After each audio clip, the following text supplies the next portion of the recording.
তাই এই প্রশ্নটা আমরা সলভ করব কি করে। এখানে একটু সিরিজটা ভালো করে লক্ষ্য করো, এখানে 1 আছে, এখানে 5, এখানে 3, এখানে 10, তারপর কত দেয়া আছে 5, আবার 15, 7, তারপরে দুটো কি আছে। আমি এখানে দুটো লুপ চালাবো বা দুটো লজিক বলতে পারো। কি লজিক একটু দেখে নাও। দেখো 1 আছে, এক ঘর থেকে হচ্ছে গ্যাপ, এক ঘর গ্যাপ দিয়ে তারপর 3 আছে, 3 আছে, 3-এর পর এক ঘর গ্যাপ দিয়ে দেখো 5 আছে, আবার 5 আছে, 5-এর পর এক ঘর গ্যাপ দিয়ে দেখো 7 আছে। তাহলে তোমরা দেখতে পাচ্ছ প্রত্যেকটা ঘরের গ্যাপ কত করে +2 করে। তাহলে আমার লাস্টে যে ঘরটা থাকবে সেটা +2 হবে। তা লাস্টে +2 থাকলে আমার 9 থাকবে। এবার আগের ঘরটায় চলে আসো, এখানে 5, 5-এর দেখো ডবল হচ্ছে কত আছে 10 আছে, 10, 10-এর এখানে দেখো 15 আছে। তাহলে এই ঘরটা কত হবে, নিশ্চয়ই 20 হবে। কারণ কি প্রত্যেকটা ঘরের গ্যাপ কত করে দেখো 5 করে আছে প্রত্যেকটা ঘরে। তাহলে 15-র সাথে 5 যোগ করলে কত 20। তাহলে আমার পরবর্তী ঘর দুটো কি পেলাম, একটা পেলাম 20, একটা পেলাম 9। বোঝা গেল। আমাদের নাম্বার সিরিজের এই টাইপের প্রশ্ন কিন্তু তোমাদের যে কোনো পরীক্ষায় আসতে পারে, বুঝতে পারলে। চলো আমরা পরবর্তী প্রশ্নের দিকে এগিয়ে যাই। আরও একটা কথা আমরা তোমাকে বলে দিই, এই টাইপের ক্লাস যদি তোমরা পেতে চাও আমাদের টেলিগ্রাম গ্রুপে তোমরা জয়েন হতে পারো, অথবা আমাদের ইউটিউব চ্যানেলটা সাবস্ক্রাইব করে তোমরা বেল আইকনটি প্রেস করে দিও। বিভিন্ন সাবজেক্টের প্রত্যেকটা ক্লাস প্রত্যেক দিন তোমরা তাহলে পেয়ে যাবে। এবং তোমরা যদি ক্লাস করতে চাও, আপকামিং যে এক্সামগুলো আসতে চলেছে সেই এক্সামে নিজের প্রস্তুতকে যদি আরও মজবুত করতে চাও, নিজের প্রস্তুতিটাকে, তোমরা কিন্তু আমাদের পেড ব্যাচে জয়েন হতে পারো। আপকামিং WP ব্যাচের জন্য অলরেডি 4টে ব্যাচে ক্লাস আমাদের শুরু হয়ে গেছে, 5ম ব্যাচে ভর্তি চলছে।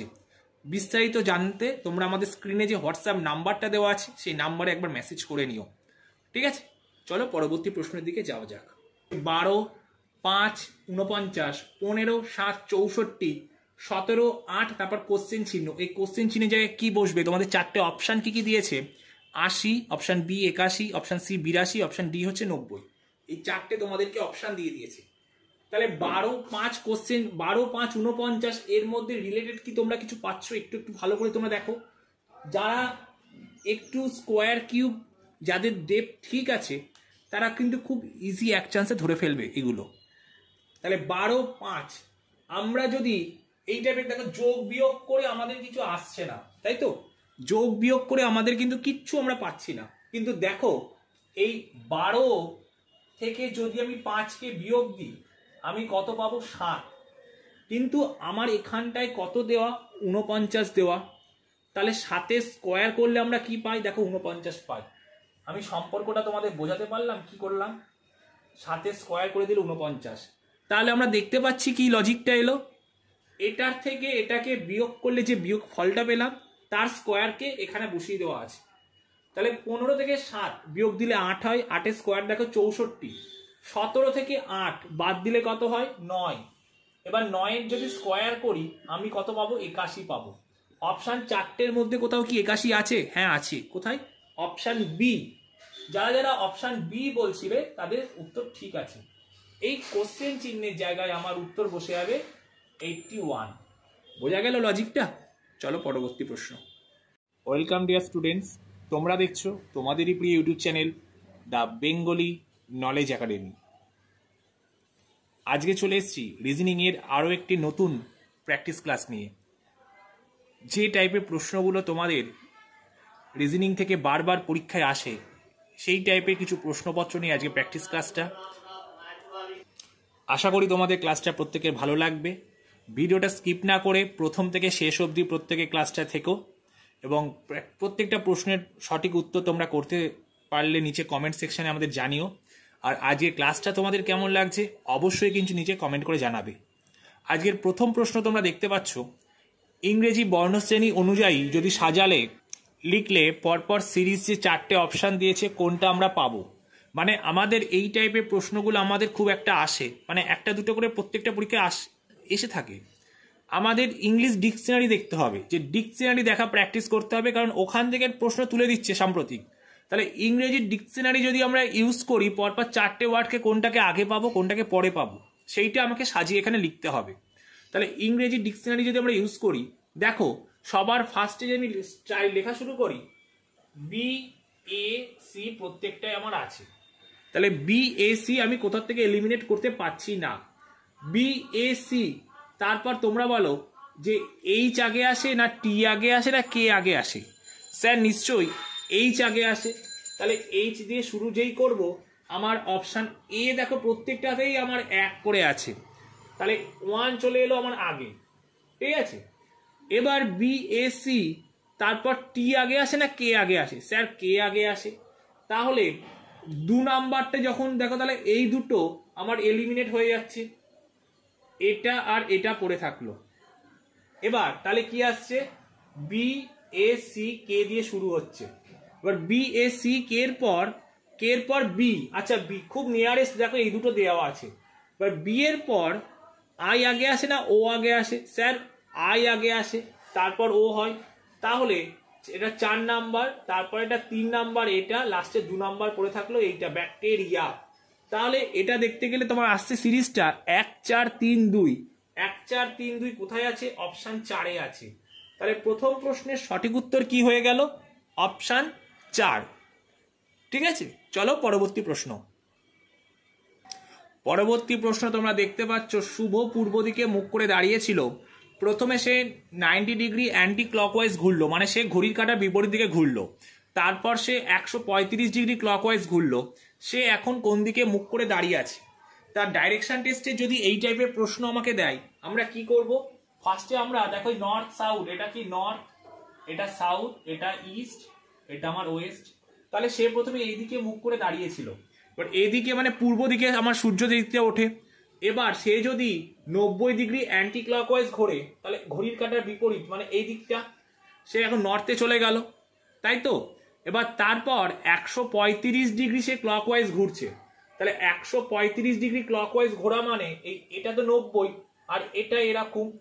এই দিকটা আমার কোন দিক? এই দিকটা আমার হয়ে যাবে কি? সাউথ ইস্ট, মানে দক্ষিণ পূর্ব। সে এখন কোন দিকে মুখ করে দাঁড়িয়ে আছে? সে এখন দক্ষিণ পূর্ব দিকে মুখ করে দাঁড়িয়ে আছে। বোঝা গেল? চলো পরবর্তী প্রশ্ন। পরবর্তী প্রশ্ন তোমরা কি দেখতে পাচ্ছ? B Y D W G T, তারপর কোশ্চেন চিহ্ন দেওয়া আছে। তোমাদের 4টে অপশান দিয়েছে কি? C U M O M N L M, এই 4টে তোমাদের অপশান দিয়ে দিয়েছে। একটু ভালো করে আমরা যখন ক্লাস করানোর সময় বলি যে অ্যালফাবেট সিরিজ বা লেটার সিরিজ করতে গেলে যদি আমার 26টি লেটারের পজিশন ভ্যালুগুলো যদি আমি ঠিকঠাক জানতে পারি, তাহলে এই টাইপের প্রশ্ন কিন্তু আমরা খুব সহজে করতে পারবো। প্রত্যেকটা অ্যালফাবেটের পজিশন ভ্যালুগুলো কিন্তু আমাদের কতটা জানা জরুরি তোমরা একটু দেখে নাও। দেখো এখানে বি এর ভ্যালু বলেছে কত? আমরা জানি বি এর পজিশন ভ্যালু 2 আর ওয়াই এর পজিশন ভ্যালু কত? 25। এই দুটোটাকে যদি সাম করে দিই আমি পেয়ে যাব কত? 27। এবার দেখো তোমরা প্রত্যেকটা ডিজিটকে এই ডিজিটের সাথে এই ডিজিটকে যোগ করো, আমার যোগফলটা দেখো 27 আসছে। তাহলে এখানে তোমার এমন একটা অপশান আছে উত্তরে, এই 4টে অপশানের মধ্যে যে দুটো অপশানের ডিজিট সাম করলে আমি পেয়ে যাব কত? 27। একমাত্র এম এর ভ্যালু আমরা কত জানি? এম এর ভ্যালু জানি 13 আর এন এর ভ্যালু জানি 14। যদি এই দুটোকে যোগ করে দিই আমরা পাবো কত? 27। তাহলে এখানে তোমাদের সঠিক উত্তর কোনটা হয়ে যাবে? তোমাদের এখানে সঠিক উত্তর হয়ে যাবে অপশান সি। আমি বোঝাতে পারলাম?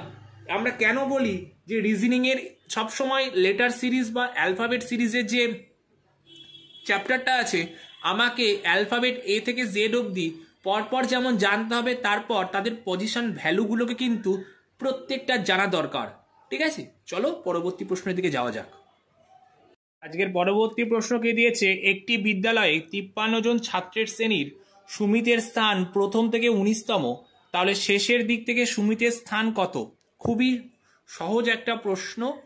তা এখানে 4টে অপশান তোমাদের দিয়েছে, 33, অপশান বি 34, অপশান সি 35, তারপর অপশান ডি 32। তা টোটাল আমরা যদি দেখি যে প্রথম থেকে শেষ অবধি কতজন আছে? 53 জন আছে। এবার সুমিতের স্থান প্রথম থেকে কততম? আমরা এইটুকুনি দেখলাম, সুমিত এর স্থান হচ্ছে 19তম। বেশ, খুব ভালো কথা। তা 19তম হয়ে গেলে শেষের দিক থেকে শেষের দিক থেকে আমার কততম স্থান আসছে? তা 19 তো আমার এইটুকুনি চলে যাচ্ছে, 19 পার্টটা আমার এইটুকুনি চলে যাচ্ছে, তার এর পর থেকে পার্ট কত আসছে আমাকে এটা দেখতে হবে। বাট শেষের দিক থেকে দেখতে গেলে কত যাবে তোমরা নিজেরা একটু বলো।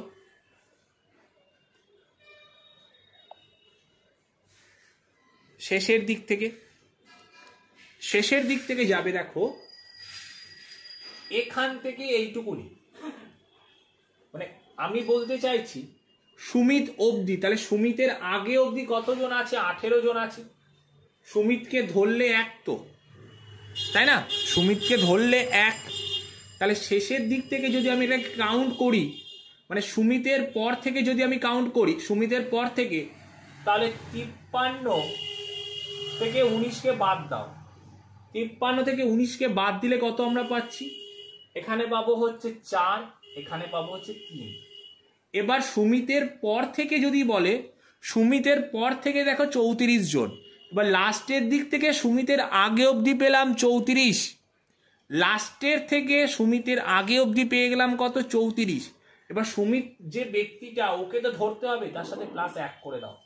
তাহলে উত্তর কি হবে? শেষের দিক থেকে সুমিতের অবস্থান কত? 35তম। বোঝাতে পারলাম? শেষের দিক থেকে সুমিতের অবস্থান কত পেলাম? শেষের দিক থেকে সুমিতের অবস্থান আমরা পেয়ে গেলাম হচ্ছে 35তম। অপশান সি হয়ে যাবে তোমাদের এখানকার সঠিক উত্তর। চলো পরবর্তী প্রশ্নের দিকে যাওয়া যাক। পরবর্তী প্রশ্ন কে দিয়েছে? এক ব্যক্তিকে দেখিয়ে রিঙ্কি বলল, সে হলো আমার ঠাকুরদার কন্যার স্বামীর শালকের একমাত্র পুত্রের একমাত্র বোন। ঠিক আছে, ব্যক্তির সাথে রিঙ্কির সম্পর্ক কি? তোমাদের 4টে অপশান দিয়েছে। বোন মানে রিঙ্কি নিজেই, মা অথবা ভাই, এই 4টে তোমাদের অপশান দিয়ে দিয়েছে। ব্লাড রিলেশন চ্যাপ্টার থেকে কিন্তু সাম্প্রতিককালে খুব প্রশ্ন তোমাদের আসছে, তাই এই চ্যাপ্টারটা প্রত্যেকে খুব ভালো করে মনোযোগ সহকারে কিন্তু করবে পরীক্ষার হলে। ঠিক আছে, এই খুব প্র্যাকটিস করবে, কারণ এই চ্যাপ্টার থেকে কিন্তু তোমাদের প্রশ্নপত্র পরীক্ষায় খুব আসছে। এই টাইপের প্রশ্ন যদি আমরা সলভ করতে যাই, আমি তোমাদের একটা জিনিস কি বলেছিলাম, যে বলছে তাকে ঠিক তোমরা মিডিলে নিয়ে চলে আসো। যদি যে বলছে তাকে ঠিক মিডিলে একবার তোমরা নিয়ে আসতে পারো, তারপর তার কথা অনুযায়ী তোমরা ডায়াগ্রামটা আঁকো, দেখবে খুব সহজে তোমরা উত্তরটা নিজেরাই বের করতে পারছো। তাহলে রিঙ্কি যদি বলে, এখানে আমি যদি রিঙ্কিকে লিখলাম, ঠিক আছে, রিঙ্কিকে লিখে দিলাম। এবার সে হলো আমার ঠাকুরদা, তাহলে রিঙ্কির বাবা, এটা হচ্ছে রিঙ্কির ঠাকুরদা। বেশ, এবার ঠাকুরদার কন্যা বলেছে, তাহলে ঠাকুরদার কন্যা মানে তার বাবার এটা বোন, এটা বাবার। এবার বোনের এটা হচ্ছে কি? এটা স্বামী। এবার বোনের যে স্বামী, স্বামীর শালক মানে কি? রিঙ্কির বাবা। এই স্বামীর যে শালকটা, সেটাকে ঘুরিয়ে আসলে কি? এটা হচ্ছে রিঙ্কির বাবা, এটাকে শালক। আমি বোঝাতে পারছি? স্বামী মানে রিঙ্কির বাবার বোন, যে বোনের হাজবেন্ড, এই হাজবেন্ডের শালক কিন্তু রিঙ্কির হচ্ছে বাবা। এবার শালকের একমাত্র পুত্র, তাহলে বাবার একমাত্র পুত্র, এটা পুত্র লিখলাম। অথবা রিঙ্কির সাথে সম্পর্ক কি? রিঙ্কির ভাই অথবা দাদা, রিঙ্কির ভাই বলে লিখলাম। পুত্রের একমাত্র বোন, তাহলে একমাত্র বোন যদি আমি আইডেন্টিফাই কাকে করছে? একমাত্র বোন বললে এই পুত্র আর বোন তো একই লেভেলের, তাহলে রিঙ্কিকে নিজেকেই বলছে। তাহলে রিঙ্কির সাথে ব্যক্তির সম্পর্ক কি? এখানে রিঙ্কির সাথে ব্যক্তির সম্পর্ক হচ্ছে রিঙ্কি নিজেই সেই ছবিটাকে সে যখন বর্ণনা করছিল, সে নিজেই নিজেকে বর্ণনা করছিল। তাহলে এই প্রশ্নের সঠিক উত্তর তোমাদের হয়ে যাবে অপশান বি। আমি বোঝাতে পারলাম? তোমরা ঠিক ডায়াগ্রামটা এইভাবে করবে, দেখবে খুব সহজে তোমরা প্রশ্নগুলো সলভ করতে পারছো। চলো পরবর্তী প্রশ্নে একটু দেখে নিই। তোমাদের পরবর্তী প্রশ্ন দিয়েছে, ঘড়িতে দুপুর 14:20 মানে 2:20 PM বাজে, তাহলে আয়নায় প্রতিবিম্ব মিরর ইমেজে তখন ঠিক কটা? মানে তুমি যখন দেখছো ঘড়ির অ্যাকচুয়াল টাইম 2:20, তুমি যদি সেই ঘড়িটাকেই আয়না দিয়ে দেখতে চাও তাহলে ঠিক কত তোমাকে দেখাবে। এই টাইপের প্রশ্ন mirror image, water image, clock চ্যাপ্টারের প্রায় পরীক্ষায় রিপিট আসে কিন্তু এই টাইপের প্রশ্নগুলো। তাহলে এই টাইপের প্রশ্ন আমি কোনো অপশান তোমাদের দিইনি, এটা কি করে আমরা সলভ করবো চলো একটু দেখে নেওয়া যাক। যখন আমাকে দুপুর 12টার পর বলে দেবে, দুপুর 12টা, এই 12:01 PM যেই স্টার্ট আমার হয়ে গেল, আমাকে সব সময় ক্যালকুলেট করতে হবে। যখন আমাদের ট্রেনের স্টেশনে তোমরা দেখতে পাও যে ক্লকগুলো 24 ঘন্টার আওয়ার, এই 24 ঘন্টার আওয়ারকে আমাকে মেনটেন করতে হবে। কিভাবে? আমরা দেখবা লাস্ট যখন 12:59 বাজে তখন ঘড়ির কাঁটায় 23:59 লেখে, তাই না? তারপর 12টা হয়, তাহলে সেই রকম ভাবে 24 ঘন্টাকে আমরা লিখতে পারি 23:60। 23 ঘন্টা তার সাথে 60 মিনিট যোগ করলে 24 ঘন্টা হয়। এবার 14:20 বলে দিয়েছে, এই 14:20কে তার তলায় ঠিক বসিয়ে দাও। যেহেতু এখানে দুপুর 12টার পর বলেছে, মেনশন করে দিয়েছে, এবার বিয়োগ করে দাও। এখানে 40, এখানে 9, তোমাকে ঘড়িতে দেখাবে 9:40। ঠিক আছে, ওখানে AM PM চট করে তোমার মেনশন করতেও পারে, নাও করতে পারে, কোনো ম্যাটার করে না। তোমাকে দেখাবে কি, তাহলে ঘড়িতে তুমি কত দেখতে পাচ্ছ? তুমি ঘড়িতে দেখতে পাচ্ছ 9:40 তোমাকে সময় দেখাবে, যে 9:40 বাজে তোমার ঘড়িতে। তোমার চারটে যে অপশান থাকবে, দেখবে 9:40 বলে একটা অপশান থাকবে, সেইটাই তুমি ক্লিক করে দেবে। তাহলে আমি কত পেয়ে গেলাম? 9:40 বাজবে। চলো 9 নম্বর প্রশ্নের দিকে যাওয়া যাক। আজকের পরবর্তী প্রশ্ন, তোমরা ডাইসের একটা প্রশ্ন স্ক্রিনে দেখতে পাচ্ছ, কি দিয়েছে? 2 3 4 5 3 2 6 4 2। প্রশ্ন কি দিয়েছে? 3-এর অপোজিটে মানে 3-এর বিপরীতে কে আছে তোমাকে বের করতে দিয়েছে। চারটে অপশান তোমাকে বলে দিয়েছে, 3টে ডাইস। দেখো এই ডাইস চ্যাপ্টারে আমরা যখন জেনারেল ডাইস থেকে যখন কোশ্চেন করি, আমাদের দুটো থাকে, যে 1 ডিজিট কমন আর 2 ডিজিট কমন। যখন দুটো ডাইসের, আমি যদি দুখানা ডাইসকে কম্পেয়ার করি, কখনো দুটো ডাইসের যদি দুটো করে ঘর কমন হয়ে যায়, দুটো ডাইসের দুটো করে ঘর যদি কখনো কমন হয়ে যায়, তাহলে সিঙ্গেল যে দুটো ঘর আমার পড়ে থাকে তারা পরস্পর বিপরীত হয়। এক্ষেত্রে আমি যদি এইটাকে আর এটাকে যদি কম্পেয়ার করি, দেখো এখানে 2 আর 4 আর এখানকার 2 আর 4 কমন। যদি তারা পরস্পর কমন হয়, তাহলে যে দুটো ডিজিট সিঙ্গেল পড়ে থাকে তারা পরস্পরের বিপরীত হয়। তাহলে এখানে 3-এর বিপরীত আমি বলতে পারবো 6 আছে। অপশান ডি হয়ে যাবে এখানকার সঠিক উত্তর। আমি বোঝাতে পারলাম, আমি আবার রিপিট করে দিচ্ছি।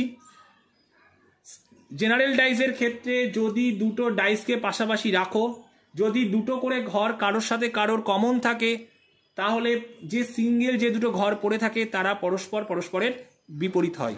বোঝাতে পারলাম? চলো পরবর্তী প্রশ্ন। আজকের পরবর্তী অর্থাৎ শেষ প্রশ্ন তোমরা দেখতে পাচ্ছ, যদি কোনো সাংকেতিক ভাষায় ACFG = CEDK হয়, PQRS = RSPW হয়, তাহলে MOTV এটা = কি হবে তোমাকে বের করতে দিয়েছে। আমি চারটে অপশান ইচ্ছা করেই দিইনি, দেখি তোমরা লজিকটা এক চান্সে বের করতে পারো কিনা। আমি তার জন্য তোমাদেরকে দিয়েছি যে অপশান ছাড়া তোমরা কি করে লজিকটা বের করবে, একটু তোমরা নিজেরা মাথা খাটাও, দেখবে এটা খুব ইজি, একটু বুদ্ধি খাটালেই তোমরা বের করতে পারবে। এই টাইপের প্রশ্ন নিয়ে আমি আবারও তোমাদের পরবর্তী ক্লাসে আসবো। তোমাদের যে 10টা প্রশ্ন আজকে ছিল, কেমন লাগলো ক্লাসটা করে অবশ্যই আমাদের কমেন্ট সেকশনে নিচে জানিও, এবং এরকম ক্লাস পেতে অবশ্যই আমাদের চ্যানেলটাকে একটু সাবস্ক্রাইব করে দিও, একটু আমাদের পাশে থেকো। আর যদি তোমরা পেড ব্যাচে ভর্তি হতে চাও, অবশ্যই আমাদের স্ক্রিনে যে নাম্বারটা শো করছে সেই নাম্বারে অবশ্যই একটা মেসেজ করে নিও, আমাদের পেড ব্যাচের সমস্ত ডিটেলস তোমরা জেনে যাবে। তাহলে এই টাইপের প্রশ্ন যখন আমাদের এসছে, এর লজিকটা কি চলো একটু আমরা দেখে নিই। দেখো ACFG আছে, তার নিচে বসাও CEDK, এর সাথে এটা কত +2, এর সাথে এটা +2, এর সাথে এটা -2, এর সাথে এটা +4। আমি বোঝাতে পারছি কি করেছি? সেম লজিক যদি এটাতে দাও দেখবে একই পাবে তোমরা। তাহলে এটাই যদি আমার সেম লজিক আমি ইউজ করতে যাই, এম এর সাথে +2 করলে কি হবে, এম এন ও, ও এর থেকে +2 পি কিউ, টি এর সাথে -2 ভি হবে এস টি ইউ ভি। তাহলে কি আসছে আগে, আগে কি বলে, পি কিউ আর এস, আর এস টি, তাহলে আর এস টি, তাহলে আমি যদি টি থেকে -2 করি তাহলে আর এ চলে আসছে, আর এ চলে এলো। আর একটা কি এলো, ভি থেকে +4 W X Y Z, U V, V এর পর কি আসছে U V, W X Y Z. তাহলে আমার উত্তর তাহলে কি চলে আসলো, উত্তর চলে আসলো ও, তারপর কিউ, তারপর আর, তারপর জেড। ঠিক আছে, এই লজিক ছিল। প্রথমটা +2, তারপর এটা +2, তারপর এটা -2, তারপর এটা +4। ঠিক আছে, এই ছিল তোমাদের এই প্রশ্নটার লজিক। আশা করি তোমরা প্রশ্নটা বুঝতে পেরেছো। ক্লাসটা কেমন লাগলো আবারও বলছি, অবশ্যই একবার কমেন্ট সেকশানে জানিয়ে দিও। আর এইভাবেই আমাদের পাশে থেকো। দেখা হবে পরবর্তী কোনো একটা ক্লাসে রিজনিংয়ের, আরও নতুন নতুন প্রশ্ন নিয়ে তোমাদের সামনে আসবো। ঠিক আছে, প্রত্যেকে ভালো থেকো, টেক কেয়ার, টাটা। বন্ধুরা, তোমরা জানো 12,000 WBP প্লাস 3,500 কলকাতা পুলিশের কনস্টেবল পদে আগামী 1 মাসের মধ্যে ভ্যাকেন্সি নিশ্চিতভাবে বের হচ্ছে। এবার কিন্তু কলকাতা পুলিশের কাট অফ গিয়েছে 67। তাই তোমাদের কিন্তু এখন থেকে ভালোভাবে প্রস্তুতি নিতে হবে যদি এনিহাও তোমাদের একটি সিট চাই। অলরেডি আমাদের পুলিশের 3টি ব্যাচে ক্লাস চলছে, এটি 4th ব্যাচ। তাই যদি প্রস্তুতি নিয়ে এইবারই পাশ করতে চাও অবশ্যই কিন্তু এই নাম্বারে একবার হোয়াটসঅ্যাপ করে নাও। ওয়ান টাইম পেমেন্ট, যতদিন না চাকরি পাচ্ছ ক্লাস করতে পারবে। অধ্যায়ভিত্তিক সমস্ত সাবজেক্ট, একই সঙ্গে প্রিলি ও মেন পরীক্ষার প্রস্তুতি দেওয়া হবে। Live class, recorded class plus PDF, শেষ মুহূর্তে সাজেশন, প্র্যাকটিস সেট সমস্ত কিছুই পাবে এখানে। আমাদের কিন্তু কলকাতা পুলিশের পরীক্ষায় 90% কমনের প্রমাণ রয়েছে। 5ই জুন তারিখে টেলিগ্রামে প্রমাণ দেওয়া হয়েছে সেই ভিডিওতে। এই ব্যাচেই প্রথম 100 জন তোমরা 30% ডিসকাউন্ট পাবে, মানে প্রথম যে 100 জন ভর্তি হবে তাদের 30% ডিসকাউন্ট দেওয়া হবে। পাস করতে হলে তাড়াতাড়ি হোয়াটসঅ্যাপ করো। তাছাড়া আমাদের এসএসসি জিডি, ওয়েস্ট বেঙ্গল পুলিশের এসআই, ফুড এসআই, আরপিএফ সমস্ত পরীক্ষার কোর্স রয়েছে। সুতরাং পাস করতে হলে তাড়াতাড়ি এই নাম্বারে একবার হোয়াটসঅ্যাপ করো।